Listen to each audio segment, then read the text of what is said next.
To form the if clause of mixed conditionals, we use if plus past perfect and the main clause would plus verb. Have a look at the examples below. If Kate had studied more, she would have a better GPA.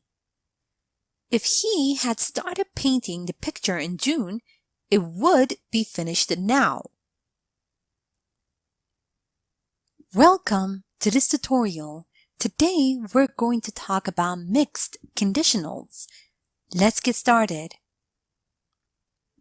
Remember that conditionals are sentences with two clauses, a main clause and an if clause. Now, conditionals state that the action in the main clause can only take place if a certain condition in the if clause is fulfilled. Have a look at the example over here. If we don't hurry, we will be late.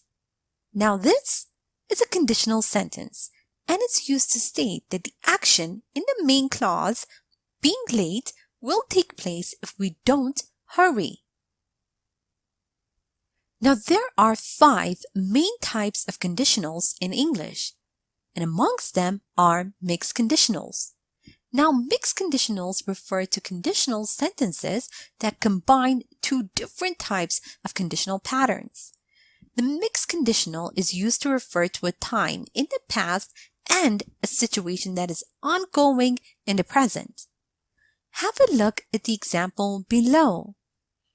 If I had won the lottery, I would buy a huge house. Now, this means that I didn't win the lottery in the past, and I'm living in a small apartment right now.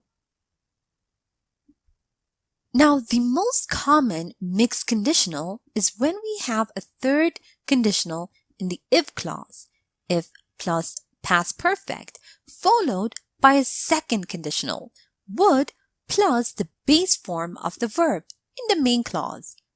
Note that the order of the main and if clause is not fixed, although when the if clause precedes the main one, make sure to use a comma. Now, the less common mixed conditional is when we have a second conditional in the if clause, if plus past simple, followed by a third conditional, would have plus past participle in the main clause.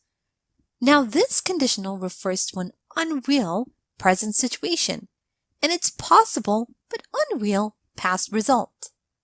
Have a look at the example below. If I weren't afraid of flying, I would have traveled by air, meaning that I am afraid of flying in general, and that time I traveled by train. Here's a short story using mixed conditionals. Listen as I read so you can see how they are used in real-life conversation. After I'm done, make sure you understand all the grammar and read aloud yourself so that you can work on your own fluency and pronunciation. This is kind of upsetting.